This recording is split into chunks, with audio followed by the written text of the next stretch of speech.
And I mean, come on, we need an extra tip, don't we? An extra tip. Hi and welcome to Knit with Hannah. I'm Hannah. I'm here with Knitting Natter to help you knit with ease, confidence and joy. And this week, comfort. Now, let's talk about knitting in winter. It's cold. Yep, it's cold. And this winter in the UK has been extremely wet as well. I've had very dry skin since I had hand, foot and mouth disease in September. My hands were so bad I was using steroid cream. So I was using them for 6 weeks. I couldn't knit. I couldn't knit. I couldn't knit.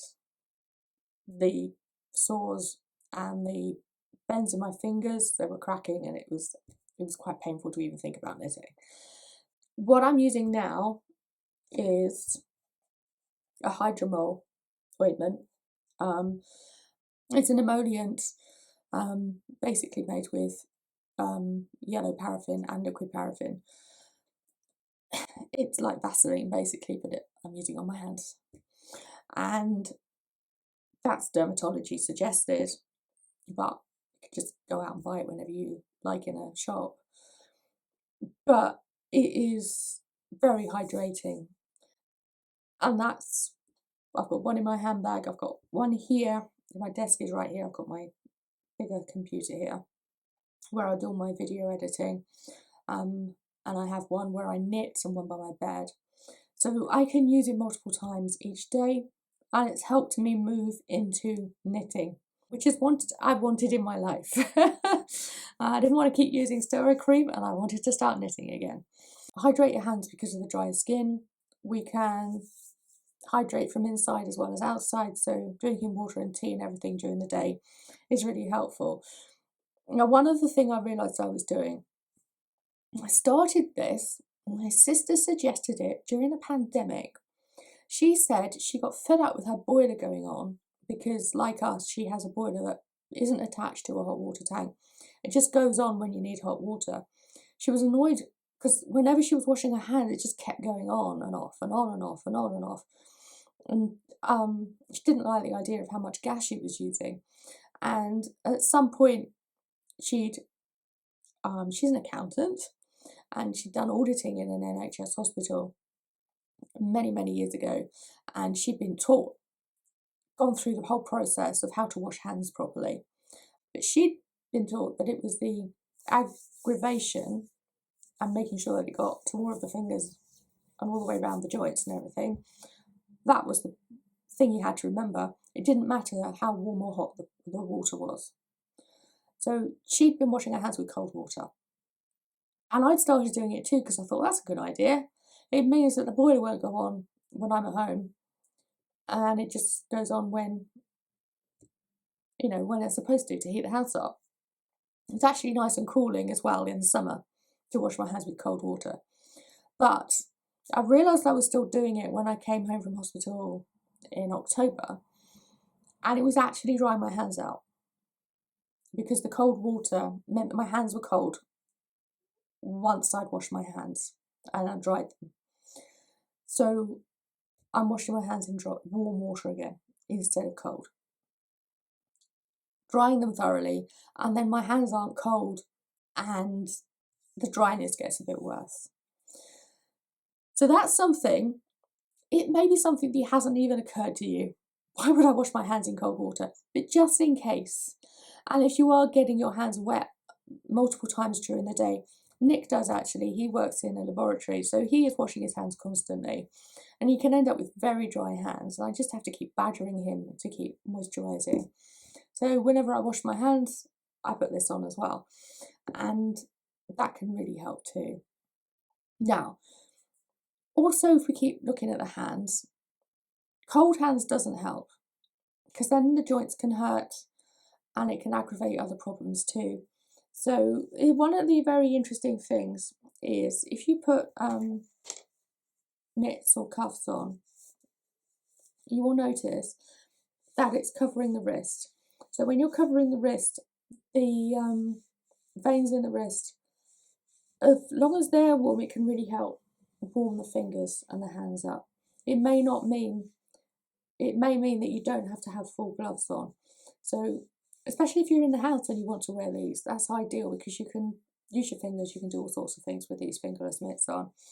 But when you're out as well, I like wearing mitts of a slightly larger size with gloves underneath them.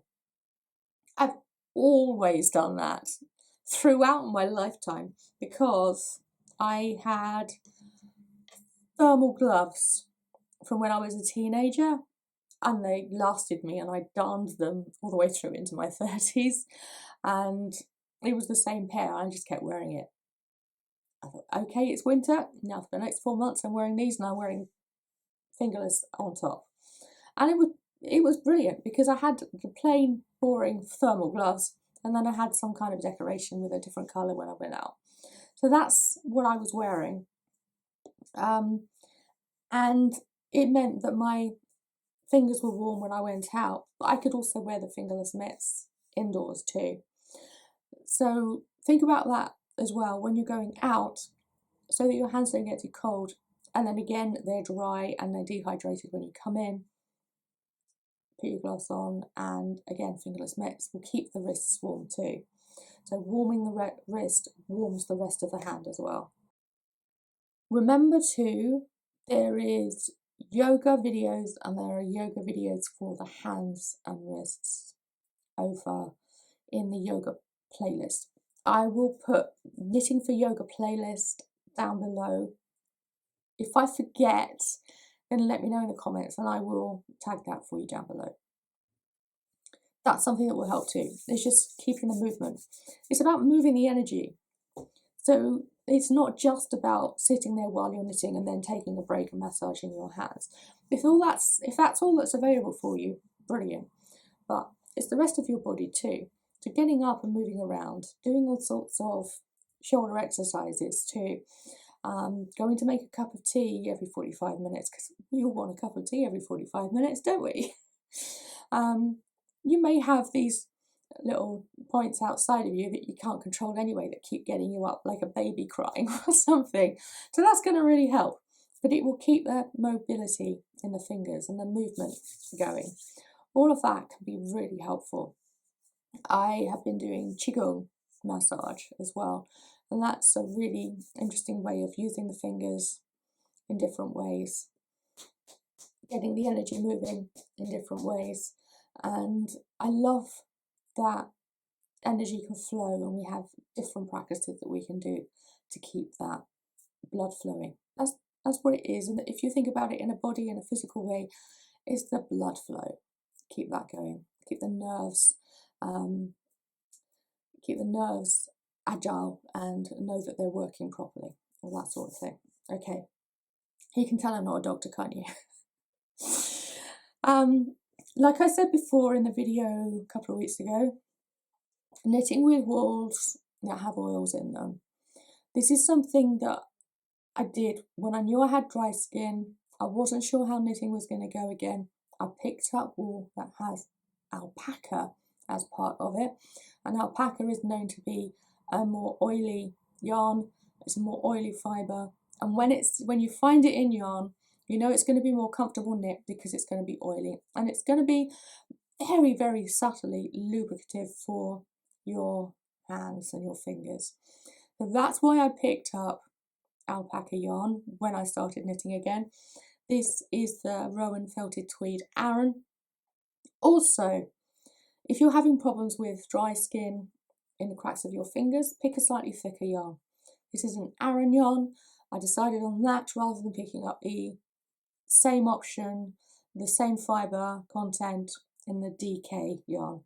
Just because I knew if it was DK, it actually might start to smart my joints and actually hurt a bit. So the thicker yarn is more comfortable. That's something to remember too. And it's more comfortable to knit if it has oils in it than the coarser cottons and linens that we would usually preserve for the warmer months as we move into spring and through summer. So that's something you can just think about and remember.